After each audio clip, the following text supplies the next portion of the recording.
இது கூட பாவமாங்க. நான் கூட என்ன நினைச்சேன், சிகரெட் அடிக்கிறது, இல்ல தண்ணி அடிக்கிறது, பொய் சொல்றது, இந்த மாதிரி கடவுளுக்கு பிரியமில்லாத காரியம் இதெல்லாம் தான் அப்படின்னு நினைச்சேன். ஆனா பைபிள்ல சொல்லப்பட்டிருக்கு, ஒருத்தவங்களுக்கு நம்ம ஹெல்ப் பண்ண முடியும் அப்படின்னு தெரிஞ்சும் அதை இக்னோர் பண்றது கூட பாவம்னு பைபிள்ல போட்டிருக்கு. இப்போ ஒரு உதாரணத்துக்கு வண்டியில போயிட்டு இருக்கோம்னு வச்சுக்கோங்க, செம்ம மழைங்க. ஒரு எக்ஸாம்பிள் சொல்றேன், ஒரு செம்ம மழை. ஸோ வண்டியில நீங்க போயிட்டே இருக்கீங்க, ஒருத்தர் ஆக்சிடென்ட் ஆகியிருக்காரு.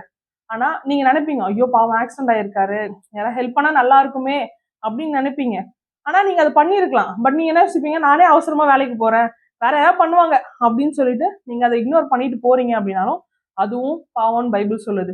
அதாவது பைபிள் எப்படி சொல்லப்பட்டிருக்கு அப்படின்னா, ஒருவன் நன்மை செய்ய அறிந்தவனா இருந்தும் அதை செய்யாமல் போனால் அது அவனுக்கு பாவமா இருக்கும் அப்படின்னு சொல்லிட்டு யாக்கோபு 4:17 சொல்லுதுங்க.